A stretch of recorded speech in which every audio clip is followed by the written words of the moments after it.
Bueno, vamos a empezar nosotros. Nosotros le pedimos a Juan Bianco y al doctor Marenquino, porque ellos tienen mucha experiencia en el hospital, que hablemos un poco más de ECMO. Es un tema bastante complejo, empezó hace mucho tiempo en el hospital, pero creo que en los últimos años fue donde tuvo su mayor desarrollo y además donde consiguieron, creo yo, los mayores éxitos, porque es un procedimiento que tiene bastante complejidad.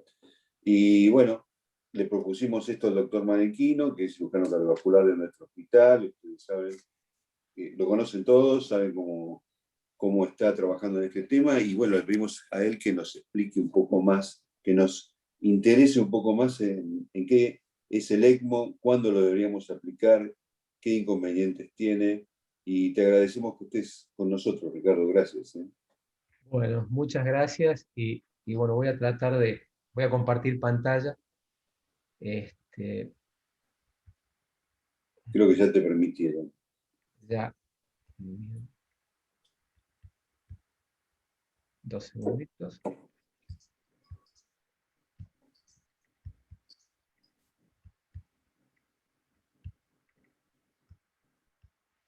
Ahí estamos. ¿Ahí se ve bien la pantalla? Sí, Bueno, sí, acá perfecto. se ve bien. Voy a tratar de no ser muy extenso y a tratar de sintetizar en estos minutos que siguen algunos aspectos del ECMO, sobre todo al ECMO que hace, al ECMO circulatorio, al ECMO ya sea que se canula en paro o en shock cardiogénico. Respecto de este punto, yo traté el otro día cuando hablábamos con Juan, en tratar de enfocar en aquellos conceptos que considero debería tener el anestesiólogo para manejar un paciente en ECMO, ¿no? Y a mi manera de ver, o sea, y poniéndome tal vez no lo logre, pero poniéndome en el lugar de ustedes, ¿qué debería saber yo como anestesiólogo estando del otro lado de la mesa de cirugía previo a la canulación o cuando el paciente está canulado? O sea, ¿qué hago si los vasculares me bajan un paciente que lo van a canular en quirófano? ¿O qué hago si bajan a un paciente que está canulado y cursa una intercurrencia? Pónganle un sangrado o un cuadro Hola, buenas tardes. endovascular, Perdón, entré un poquitito después. o el paciente tiene una hemorragia cerebral y lo van a tratar con el paciente canulado. Yo creo que previo a la canulación, a lo que uno debe apuntar es a soportar con drogas a un paciente que está en shock para permitir canularlo.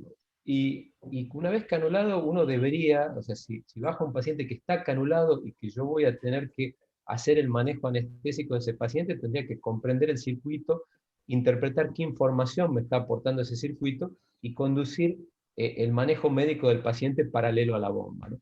Entonces, yo voy a definir en estos minutos 3 ideas claves, es decir, cómo se compone el circuito, cómo está canulado el paciente y cómo debería uno interpretar qué aporte de flujo hace ese aparato. Y por último, qué monitorear en un paciente que está en ECMO veno arterial. Sintéticamente, el ECMO en shock cardiogénico es un aporte circulatorio. Lo que hace es poner en reposo el miocardio. Ese corazón, durante el soporte en ECMO, va a tener un retorno disminuido, porque tiene un circuito paralelo que aporta flujo alrededor de lo que genera la actividad cardíaca. Va a manejar volúmenes menores y va a trabajar con menor tensión parietal y menor trabajo cardíaco. Si uno discute esto en profundidad, hay algunos contrapuntos o algunas cosas que luego podemos discutir. Un concepto fundamental es siempre que el ECMO es una bomba parcial. O sea, por eso lo puse en rojo y en grande. Es decir, el ECMO nunca va a aportar el flujo circulatorio completo del paciente. No toma todo el volumen. Lo que toma todo el volumen es la bomba de circulación extracorpórea que nosotros hacemos para hacer procedimientos a corazón parado. Pero el ECMO va a manejar aproximadamente un 60 o un 80% del flujo del paciente y ustedes van a tener que velar por mantener el 20 al 40% del flujo de ese paciente si lo queremos tener realmente óptimo. Este es un pequeño esquema digamos, de los diferentes caminos que tiene un paciente en ECMO. No voy a ahondar en esto porque tengo entendido que Juan tenía preparada esta parte y voy a avanzar sobre el circuito. Básicamente, un paciente que está en ECMO es un paciente que tiene una cánula venosa que toma el retorno venoso, eso lo conduce a una bomba, esa bomba lleva la sangre a un oxigenador y lo devuelve al lado arterial. O sea, hace la función de corazón y de pulmón. En este oxigenador, donde se produce el intercambio gaseoso, va a estar alimentado por un mezclador de gases. Ese mezclador mezcla oxígeno y aire en proporciones diferentes a un flujo determinado. La capacidad de remover CO2 de este oxigenador va a estar dado por el flujo de gases, o sea, por los litros por minuto que uno le dé, y la capacidad de oxigenar de este oxigenador va a estar dado por la FiO2 que yo le ponga al oxigenador y por el flujo de sangre que tenga la bomba. O sea, la membrana va a producir tanto más oxigenación cuanto más FiO2 le dé y cuanto más sangre esté expuesta a la membrana. Esta es la foto de un blender, de un mezclador de gases, que ustedes la ven paralelo a la bomba. Cuando ustedes vean un paciente en ECMO en el hospital, probablemente este aparatito no esté conectado, y eso lo podemos discutir luego si es de su interés, pero no todos los sectores de nuestro hospital tienen las bocas disponibles para poder conectar los aparatos con blender. El aparato más utilizado en el hospital tiene este aspecto, es el CardioHealth de Maquet, que tiene una pantalla con una interfase que le da bastante información a quien está monitoreando al paciente en ECMO, y le muestra el volumen, el minuto que da, o sea, el flujo que da el ECMO, cuántas revoluciones por minuto necesita esa máquina para generar ese aporte, y da unas medidas de presión venosa, de presión arterial, y de diferencia de presión de transmembrana, que ahora se los voy a explicar con más precisión. Este circuito es un circuito que permite transporte. Por ejemplo, si el paciente tiene una complicación, se lo puede trasladar a tomografía, se lo puede trasladar a otros sectores del hospital, y permite obviamente el traslado interinstitucional, lo que hace que, por ejemplo, en los programas de ECMO COVID se traigan pacientes con COVID a la institución. El oxigenador, que es esta cosa roja que está acá, y la bomba, que es esto, están integrados en un circuito muy pequeño. Cuando yo pongo un paciente en ECMO como cirujano, pienso de qué forma tengo que canularlo para asegurar estos 3 puntos que están puestos acá, es decir, que esté bien perfundido, que tenga buen soporte de órganos y que permita recuperar los parénquimas de un paciente que está chocado. Para eso tengo que pensar las estrategias de canulación, y básicamente hay 2 grandes estrategias de canulación. Si uno se pone a hilar fino, hay cosas más más precisas o, digamos, adaptables a situaciones clínicas puntuales, pero me parece que como concepto grande uno tiene que pensar que yo al ECMO lo pongo para falla cardíaca refractaria, y para eso lo tengo que canular con una modalidad que se llama venoarterial, para falla pulmonar, que no me va a soportar la circulación, solamente va a oxigenar, y para eso se canula veno-venoso. Y cuando fallan ambos sistemas, un paciente en shock, por ejemplo, que se haya broncoaspirado y tenga, o que esté distresado, uno lo canula venoarterial. ¿Qué significa cada una de las cosas? Veno-venoso, soporte respiratorio puro, quiere decir básicamente esto: yo tomo la sangre desde el lado venoso del sistema, o sea, de las cavidades derechas, lo oxigeno, lo bombeo y lo devuelvo a la cava superior. Se da esta situación en el corazón, cánula de admisión, cánula de devolución, lo que eyecta el corazón ya va a estar oxigenado. Soporte pulmonar puro, cero soporte circulatorio. Cuando yo canulo venoarterial, como canulamos en los pacientes en shock, o en los pacientes que se han parado, en el que se requiere soporte circulatorio, yo tomo la sangre del sistema venoso, la bombeo, la oxigeno y lo devuelvo a una arteria. ¿A qué arteria? Lo puedo devolver a una arteria periférica o lo puedo devolver a una arteria central. Si lo devuelvo, esta canulación femoral, es la canulación más habitual en shock porque es la más rápida de todas. Un paciente que no tiene abierto el tórax, que yo lo estoy canulando en unidad coronaria porque está chocado, de elección voy a elegir la femoral. ¿Por qué? Porque es la más rápida. Pero eso tiene algunas contras. O sea, el flujo arterial va a ir a contracorriente. O sea, yo voy a tener que irrigar los riñones, los órganos abdominales, los órganos del sistema nervioso a contracorriente, y eso puede traer algunos problemas que ya les voy a mencionar. Canulado como lo canule, yo tengo que asegurar adecuada perfusión de órganos. Las canulaciones periféricas, que son, como les mencioné, la femoral, o la canulación carotidia, como se usa a veces en pediatría debido al pequeño tamaño de los vasos de los miembros inferiores de los infantes, son rápidas, pero tienen la desventaja de que en general tienen flujos de bomba menores porque uno al canular periférico pone cánulas más largas y más finas, lo cual tiene más resistencia al flujo. La canulación central, que exige incisiones torácicas, se usan en general en pacientes que es postcardiotomía, es decir, aquellos que no salen de bomba luego de la cirugía cardíaca compleja, en aquellos que pasan por un trasplante cardíaco y tienen disfunción del GRAF. En general tienen buenos flujos de ECMO, porque yo canulo con cánulas grandes y cortas, pero tienen la desventaja de que tienen mayor complicaciones hemorrágicas. Uno adaptará la modalidad de canulación a la situación clínica del paciente. Y la estrategia de canulación inicial puede durante el seguimiento tener que modificarse. ¿Por qué? Porque el paciente tenga cambios clínicos. O sea, un paciente que tenía falla cardíaca y pulmonar por alguna de las condiciones que les mencioné, que recupera su función de bomba, pero todavía no recuperó la membrana pulmonar, puede exigir modificar la estrategia de canulación de venoarterial a venovenosa. O porque tenga modificaciones fisiológicas, es decir, agarritmia, deje de eyectar adecuadamente, o un órgano se recupera antes de otro. ¿Sí? ¿A qué voy con todo esto? Que un paciente que está en ECMO es un paciente que exige un seguimiento continuo porque va a cambiar durante el ECMO y la estrategia que se puso de movida puede cambiar en el transcurso de las horas o de los días subsiguientes. ¿Cómo hay que interpretar los datos? ¿Y qué parámetros tengo que monitorear si yo estoy en la cabecera de un paciente que está conectado al ECMO? La pantalla en general la ve el perfusionista, pero digamos, como médicos tenemos que tratar de ver e interpretar nosotros lo que está pasando. Los parámetros generales que uno debería tener para pensar o para saber monitorear a un paciente que está en ECMO es que tenga un flujo adecuado. ¿Y cuándo va a tener un flujo adecuado? Cuando el ECMO aporte entre 50 y 75 centímetros cúbicos por kilo de peso teórico en los adultos.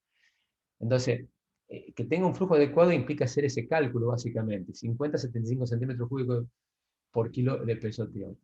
La presión en la línea venosa, idealmente, que no quiere decir presión venosa central, quiere decir la presión en la línea venosa del ECMO, ahora les voy a mostrar dónde verla, no debe superar los 50 milímetros de mercurio. La presión de transmembrana, la presión que se genera a través de la membrana del oxigenador, no debería ser mayor de 40 milímetros. La presión arterial media del paciente debe oscilar alrededor de los 65. El ECMO muestra la saturación venosa y la censa en forma efectiva con una excelente correlación entre el censado de la máquina y lo que vemos en los gases del paciente, una saturación venosa normal. Tiene que tener ondas pulsátiles y mientras esté en ECMO el tipo debería eyectar y tener una presión venosa central normal. Todos esos datos los vamos a tener con el monitor del paciente y con lo que se pueda monitorear en la pantalla de información del sistema. Este, por ejemplo, es una foto de la pantalla o de la interfase de pantalla de un ECMO CardioHealth de Maquet, que como les dije, es el que con más frecuencia nosotros utilizamos. Y esto les aporta el volumen, minuto que le está dando el ECMO al paciente, cuántas revoluciones está usando la máquina. Los ECMO deben setearse entre 2.500 y 3.500 revoluciones. Cuantas más revoluciones por minuto utilicen, mayor trauma en la sangre hay, mayor hemólisis, mayor consumo plaquetario, entonces se trata de manejar con el límite inferior. Le va a dar la presión en la línea venosa. Esta presión es la presión interna del circuito, es la presión que hay antes del oxigenador, y esta presión, que yo le puse presión 3, es la presión que hay después del oxigenador. Las diferencias de esto, entre esta presión antes del oxigenador y la que está después, es la presión de transmembrana. Y el sistema también le dice la temperatura del paciente y la saturación venosa del paciente. Si yo aumento las revoluciones, por ejemplo en este caso, yo opero el ECMO a 4 litros 700 con 3.300 revoluciones, si lo aumento a 3.500, aumenta el flujo.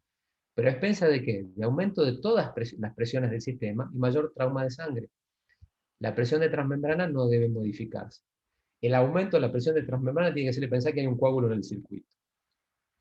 Uno también tiene que monitorear, y eso tal vez en una cirugía y demás no se hace, se hace en el monitoreo de la unidad coronaria, cómo oxigena esa membrana, y los oxigenadores deben tener una PO2 de mayor de 400 para funcionar bien. Entonces, ¿qué le miro al paciente? Le miro el flujo, le miro la presión arterial media, monitoreo que oxigene en forma adecuada, monitoreo los marcadores de adecuada perfusión, que la saturación venosa se la veo en la pantalla del ECMO y el láctico lodoso en la sangre, y en el seguimiento de esos pacientes, tal vez no en el desarrollo de una cirugía, tengo que ver el efecto hemodinámico sobre el miocardio. Entonces, ¿qué problemas podemos tener o con qué nos atormentan, por ejemplo, los cardiólogos en la unidad coronaria cuando los pacientes están en ECMO? Uno de los problemas más frecuentes es la caída del flujo en el ECMO. Entonces, ¿cómo hay que pensar esa situación? Si un paciente está en ECMO, se le cae el flujo al aparato con las revoluciones estables. El flujo del aparato tiene variables estáticas y variables modificables. Las variables estáticas van a estar dadas por las cánulas. O sea, si yo canulo, como les decía recién, con cánulas finas y largas para canulación periférica, bueno, tienen alta resistencia y generan menos flujo. Pero uno de los elementos que genera flujo en el ECMO es la bomba, y la bomba centrífuga tiene dos características, es precarga dependiente y poscarga sensible.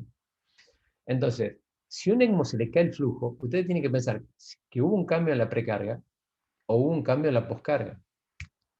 Cuando cae el flujo, todo el mundo trata de aumentar las revoluciones por minuto para aumentar el flujo, y eso es un error, porque primero tenés que ver que no tengas ninguna obstrucción en la entrada ni ninguna obstrucción a la salida. Las cosas que hacen caer la precarga son las cosas que hacen caer la precarga de cualquier corazón, o sea, que esté hipovolémico el paciente porque haya sangrado, o que tenga un tema obstructivo intratorácico, un neumotórax o un taponamiento. Eso hace caer el flujo venoso y el ECMO se queda sin flujo. Entonces, a eso hay que apuntar. Hay siempre un razonamiento simplista en las terapias intensivas. Si al ECMO se le cae el flujo, le pasan volumen. Y eso es un error. O sea, hay que concentrarse y seguir haciendo medicina al lado del aparato. Lo que van a ver clínicamente que en general la presión en la línea venosa empieza a caer si la obstrucción es por un taponamiento o por un neumotórax, pero empieza a aumentar si las cánulas hacen presión y hacen colapso contra las paredes de la vena. A veces eso no es hipovolemia, a veces solamente desplazamiento de alguna cánula en el movimiento del paciente, y lo que hay que hacer es recolocar la cánula. Entonces, el concepto es siempre seguir haciendo semiología y medicina al lado del paciente. Son poscargas sensibles, entonces a veces una cánula que se ha quinqueado, una línea de salida arterial del ECMO que se ha quinqueado, genera aumento de la poscarga. O a veces simplemente el paciente está hipertenso, aumentó la resistencia sistémica y cayó el flujo del ECMO. Pero uno tiene que ir analizando cada una de esas variables al lado del dato de la caída del flujo del ECMO y ponerlo en contexto del paciente. Las revoluciones por minuto van a generar un aumento de flujo solamente si no está limitado por los otros dos factores, así que es lo último que uno debería tocar. ¿Qué pasa si un paciente en ECMO se pone hipotenso? Y bueno, básicamente uno debería volver al razonamiento fisiológico, porque es desde ahí de donde se sale la conducta, ¿no? Recuerden que la media, que tiene muchas fórmulas, depende del gasto cardíaco de la resistencia sistémica. Entonces, un paciente hipotenso en ECMO, en general uno trata o de aumentarle el flujo, aumentando cualquiera de las variables que mencionamos, o aumentar el gasto propio del paciente. Recuerden que el ECMO solamente va a tomar el 60% o el 80% del flujo del paciente. Entonces, si se pone hipotenso, y yo no puedo aumentarle el flujo porque el paciente no se haya puesto hipovolémico o lo que fuera, le voy a tratar de aumentar el gasto y para eso le voy a poner inotrópico. O tal vez esté solamente vasodilatado por alguna condición clínica particular, aumentó la temperatura, se infectó, lo que fuera, y para eso usaré vasopresores. El otro punto que puede desaturar o estar mal oxigenado aún estando en ECMO. Entonces, ¿qué te dicen los clínicos en general? Te dicen, bueno, no, ¿y cómo puede ser que una máquina que oxigena tenga un paciente mal oxigenado? Y eso puede pasar en un ECMO venoarterial. ¿Por qué? Porque un paciente que está en ECMO tiene básicamente esta fisiología. El paciente chupa sangre de la vena, la bombea, la oxigena y la devuelve al lado arterial. Si el corazón eyecta muy poco o no eyecta nada, esta sangre que ingresa por vía femoral va a perfundir sangre oxigenada en forma retrógrada a todos los vasos de la circulación cerebral. Pero si el corazón comienza a recuperarse y comienza a eyectar y los pulmones no oxigenan adecuadamente, se va a generar una línea divisoria de aguas entre sangre oxigenada y sangre no oxigenada que puede dejarles el sistema nervioso sin una adecuada oxigenación. Y no detectar ese problema implica que el paciente va a correr el riesgo de daño cerebral por hipoxia, aún estando soportado en ECMO y aunque uno lo tenga en teoría con buen flujo. Lamentablemente esas situaciones ya las vi. Este es un ejemplo tomográfico de esta situación. Un paciente que comienza a eyectar sangre no oxigenada, no se advierte, y bueno, este es una tomografía de esta situación.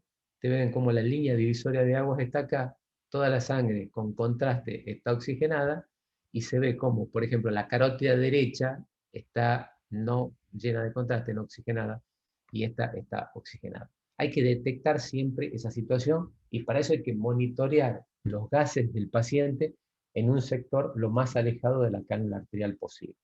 Este es un esquema de dónde monitorear los gases arteriales del paciente. Si el paciente tiene un catéter femoral o una cánula femoral, el mejor lugar donde detectar la desaturación o tomar los gases arteriales es de la radial derecha, porque es el lugar más alejado de la cánula del ECMO. Si el ECMO está canulado central, no hay ningún problema, no va a desaturar el paciente, porque la distribución sanguínea oxigenada está en una arteria central como es la aorta. Si uso una cánula, axilar, es muy difícil que el paciente desature cerebral. Pero cuando yo tengo un paciente que tiene riesgo de desaturación cefálica, y a veces ni siquiera hace falta tomarle gases en sangre, solamente uno tiene el oxímetro colocado en la mano derecha del paciente, empezar a ver que empieza a desaturar. Uno, si el shock cardiogénico es puro y el pulmón está bien, puede ajustar el oxigenador y el respirador y ventilarlo adecuadamente, y no permitir que haya desaturación cefálica. Ahora, puede ser también que el pulmón esté mal. Entonces, en ese caso hay que manipular aspectos del ECMO. ¿Y para eso qué hago? O le aumento el flujo, y cuando le aumente el flujo, la contracción miocárdica no va a poder contrarrestar ese aumento de flujo, y el flujo a contracorriente le va a ganar a la eyección del corazón. O le agrego una cánula axilar y mando directamente al sistema nervioso sangre oxigenada, o convierto el ECMO en una modalidad veno-arterio-venoso, que para que ustedes tengan una idea más clara de eso, es la forma en que se canulan habitualmente en nuestro hospital los trasplantes de pulmón. Tienen una cánula venosa femoral que trae sangre venosa al ECMO, y la cánula de devolución va a la arteria, y hay una segunda cánula de devolución que va a la vena cava superior, y lo que eyecta el corazón está oxigenado. Esta modalidad es más efectiva como oxigenación, pero es menos efectiva como soporte circulatorio. ¿Por qué? Porque yo todo lo que estoy devolviendo, lo estoy devolviendo al sistema arterial, pero también lo estoy devolviendo al sistema venoso. ¿Cuál es el flujo preferencial? El flujo preferencial es el flujo de menor resistencia, y el flujo de menor resistencia es el lado venoso. Por eso, si yo hago esto, debería tener siempre un sensor de flujo para saber cuánto estoy aportando a un lado y cuánto estoy aportando al otro. ¿Qué pasa si se cae la saturación venosa estando en ECMO? Si la saturación venosa estando en ECMO cae, y eso se ve simplemente en la pantalla, es simple, no lo están perfundiendo adecuadamente. Entonces, obviamente ese paciente va a empezar a aumentar la extracción y va a caer la saturación venosa. Entonces, hay que recordar básicamente la fórmula de extracción, que es consumo de oxígeno sobre aporte. Si el paciente está en ECMO, le aumento el gasto, aumentándole el flujo, lo transfundo, que es el otro elemento, ¿no es cierto?, del aporte de oxígeno, para tener adecuados transportadores, y le bajo el consumo con antipiréticos, sedación adecuada, y obviamente puedo manejar con algún margen de seguridad la temperatura para reducir el consumo de oxígeno. Por último, ¿qué pasa si el ECMO pierde pulsatilidad? O sea, si el paciente se deja de ver una onda pulsátil en la línea arterial en un paciente que está en ECMO con todos los parámetros de flujo en principio normales. Eso nunca es un buen signo. Eso quiere decir que el miocardio básicamente pierde su última etapa de reserva. Groseramente es la primera apreciación que uno tiene que tener. Lo que eyectaba ya no lo eyecta. ¿El ECMO se puede hacer cargo de todo el volumen circulatorio? Probablemente no, pero hay pacientes de baja superficie corporal y demás en los cuales sí. ¿Por qué debemos evitar la pérdida de la pulsatilidad? Porque obviamente se estanca sangre en el ventrículo izquierdo, todo el retorno venoso pulmonar se estanca en el ventrículo izquierdo, empieza a generar distensión de cavidades, y a la larga empieza a comprometer los flujos de las cánulas venosas, y el ECMO pierde efectividad. Cuando el ECMO digamos, pierde pulsatilidad, uno puede hacer una pequeña pruebita de bajar un poco el flujo a ver si el corazón empieza a eyectar más y mejor. La segunda cosa que uno hace en esos casos es aumentar los sinotrópicos a ver si logra rescatar algo de reserva. Y si el paciente, por ejemplo, es un paciente terminal que está en una lista de trasplante, lo que uno puede terminar haciendo es colocando un balón de contrapulsación para generar disminución de la poscarga, y si no hay resultado, bueno, uno lo va a descomprimir tomando la sangre ventricular y mandándolo al flujo del ECMO, transformándolo o tratándolo de transformar como última medida en una bomba completa. Hay que cuidar el ritmo de los pacientes, si bien estando en ECMO uno puede tolerar algunas arritmias, siempre la pulsatilidad, como acabo de mencionar, es un buen es un parámetro de buen funcionamiento y lo que uno debe buscar. Respecto de las presiones, es una tarea más específica, así que les voy a pasar por el detalle. Un segundo que cargo esto y ya te lo... Y la otra cosa que uno debería monitorear en un paciente en ECMO, ya en los cuidados intensivos, es el aumento de la presión, o sea, ver parámetros de recuperación de la función cuando está puesto como puente a la recuperación, como es el aumento de la onda de pulso, la mejoría de la contractilidad ecocardiográfica, y cuando tiene estabilidad hemodinámica con mínimo soporte, utilizar un protocolo de Wilms. ¿Cuánto tiempo sostener la terapia? No está claro, pero básicamente en el ECMO cardíaco uno debe esperar, si está buscando recuperación, 48 a 72 horas. Termino con dos slides de resultados. Estos son lo que marca digamos, la ELSO, que es la sociedad que nuclea a todos los centros que ponen ECMO. La mortalidad es elevada. Ustedes ven que en un ECMO cardíaco la sobrevida, la supervivencia, la decanulación es de un 60%, si se ponen paros de un 40%, y la sobrevida a la casa o a un centro terciario está entre un 30 y un 40%. El número de centros que ponen ECMO aumenta con el paso del tiempo, y solamente a los fines informativos está la mortalidad que tienen los ECMO que se colocan por COVID. Me parece que bueno, es un dato simplemente a transmitir, digamos, por el contexto en el que nos manejamos, que un paciente en ECMO COVID tiene una supervivencia de un 49%. La mortalidad hospitalaria es 50-50, después cada cual sabrá si una estrategia de esa índole es razonable o no. Les agradezco mucho por haberme escuchado esta tarde. Sí, muchísimas gracias, Ricardo. Realmente fue muy, muy interesante para todos nosotros, porque es un tema bien complejo. Te quería preguntar cuántos ECMO ponen habitualmente en el hospital. En el hospital hay, digamos, es uno de los centros del país que más ECMO pone si uno cuenta todo lo que es veno venoso y veno arterial. Nosotros, digamos, de la parte veno-arterial, que es lo que nosotros hacemos por shock y por trasplante, se ponen unos 15 por año aproximadamente, no más que eso.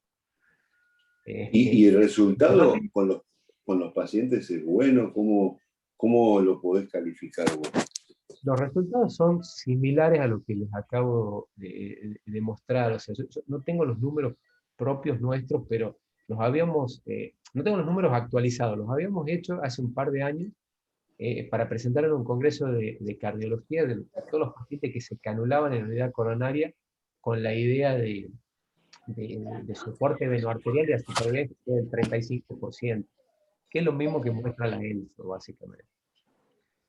Concretamente, en uso de bombas cortas y soporte circulatorio corto, si uno se pone a hilar fino, no se puede demostrar beneficio de supervivencia con estas estrategias. Ahora bien, cada vez en el mundo se usan más y cada vez se apoya más la asistencia circulatoria en estos pacientes. Si uno se pone a hilar fino, no se puede demostrar en estos pacientes beneficio de supervivencia por el uso de la bomba. Habíamos compartido un trabajo con Juan sobre rescatar pacientes en paro cardíaco en la calle con este tipo de... Por supuesto, en nuestro país no creo que esté preparado, pero vos crees que esto va a ser así. ¿Se va a poder usar el ECMO en pacientes que hagan algún tipo de paro y que sean recuperados por una ambulancia, por ejemplo? Yo, digamos, como como estrategia de recuperación en la calle, en nuestro país yo creo que no se puede hacer. No. La estrategia en general eso se hace en algunos países del mundo, y hay reportes, sobre todo en pacientes pediátricos, de algunas modalidades de paro o de muerte, por ejemplo, los chicos que se ahogan, o personas que son sometidos a hipotermia, que incluso se canularon tras varios minutos de paro, y que tienen resultados. Por eso obviamente hay que sostener una infraestructura bastante compleja, tener un ECMO preparado, ir a canular en forma percutánea, en forma continua, y luego recuperar el paciente. Básicamente la supervivencia de eso post-ECMO es muy limitada. Pero en el planteo de este tipo de situaciones y el pensamiento de aquellas personas o de aquellos sistemas de salud que lo usan, decimos, yo hago esto como medida de último recurso y como puente a la decisión. De acá puede salir tres cosas: que no recupere función cardíaca, que no recupere función neurológica, que no sea viable, lo decanulo y se muere. Que recupere función neurológica y función cardíaca, y recupere el resto de los órganos y sea un puente a la recuperación. Y si la causa de muerte es cardiovascular, como en la gran mayoría de estos pacientes, el sistema nervioso está bien y los órganos se recuperan, el corazón no, lo pongo en puente al trasplante y el paciente se recupera. Ese es el esquema global de razonamiento. Ellos saben que cuando van a canular a un paciente en paro, tienen una chance bajísima de sacar al paciente de eso. Pero es un puente en la decisión. Es una estrategia barata para el primer mundo, que, digamos, lo piensan como esto, no se lo niego a nadie. Obviamente, en nuestro país, digamos, los costos relativos son diferentes, y no podemos acceder abiertamente a ese tipo de estrategia. ¿Alguna pregunta? Martín, ¿querías hacer una pregunta, Juan?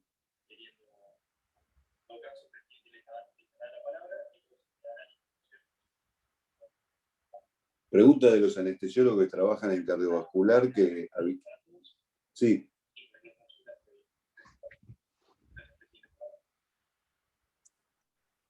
No se escucha lo que dice Juan, ¿eh? No, yo no lo escucho, no sé si Juan está hablando. Dani, ¿alguna pregunta?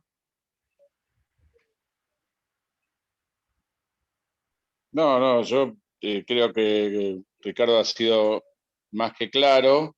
Es interesante también que nosotros tenemos una situación particular en el hospital, que recibimos muchos pacientes que están para trasplante, y dentro del tiempo que están esperando recibir el corazón, muchos de ellos se deterioran y terminan entrando en ECMO y en urgencia para trasplante, ¿no? Ese es uno de los pacientes, los candidatos más importantes que solemos tener. No, yo no sé, Ricardo, yo no tengo el número, pero no tenemos tantos ECMOs como salida de bomba en la cirugía que hacemos habitualmente.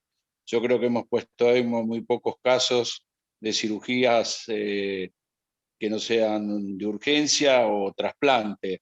La mayoría de los ECMO que hemos puesto han sido en pacientes para trasplante o en falla primaria del GRAF, ¿no? Durante el trasplante, si no me equivoco. Sí, es así, Daniel. No tenemos mucho ECMO a la salida de bomba. Sostuvimos algunas miocarditis en unidad coronaria, digamos, como puente a la recuperación. La miocarditis fulminante, si bien es la más agresiva de todas en su etapa aguda, con el soporte con ECMO, cuando se pierde el edema que hay intermiocito, son Sí. tipos que quedan con una función normal, entonces eso se ha soportado. Son pacientes que a veces no se ven en quirófano porque se canulan en la unidad coronaria, Claro, y nosotros no los vemos. hacen toda su etapa allá. Nosotros no los vemos, esos pacientes. Exactamente. Y después habría una puerta abierta para aumentar tal vez la tasa de implantes en algunas urgencias que tienen en hemodinamia, en lo cual la dinámica de trabajo en el hospital hace difícil cubrirla. ¿Por qué? Porque te llaman cuando están masajeando.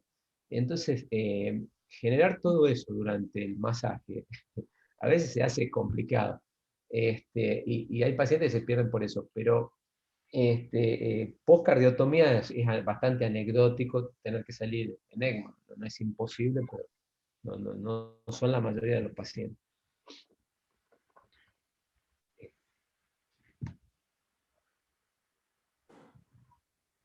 Juan, no se te escucha lamentablemente. Ricardo, muchas gracias por todo, te agradecemos mucho. No, por favor. Nos diste una gran oportunidad para conocer mejor un tema muy, muy complicado, ¿no? No sé Espero que hayan podido aprovechar. Lo que traté, como les decía, es de tratar de transmitirles aquellos aspectos de manejo que por ahí pueden ayudar digamos, a qué hacer frente a un problema si uno está en la cabecera de un paciente con ECMO. Por lo menos la había pensado de esa forma. Si alguno de ustedes quiere la charla, yo se las paso a Juan y por ahí que la distribuya para aquellos que estén interesados. Pues traté de resumir los tips por ahí más importantes a hacer frente a un problema en un paciente NEC.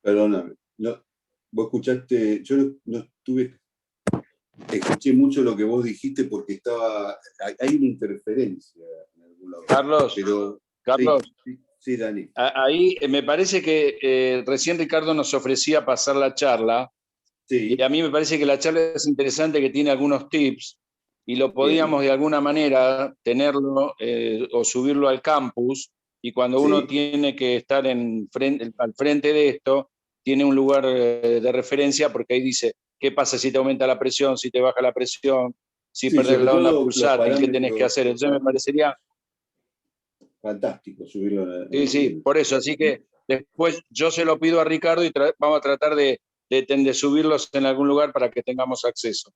Perfecto. Lo hacemos Bueno, así. muchísimas gracias, Ricardo, muy amable. Gracias, Gracias. Ricardo. Al contrario, al Gracias, contrario. Ricardo. Chao, viejo. Nos Hasta vemos. luego, gracias. Chao, chao.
No se escucha nada, ¿eh?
Che, ¿terminó esto o cómo es la cosa?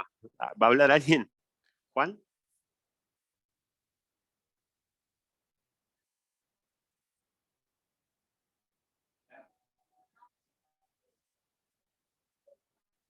Bueno, chao.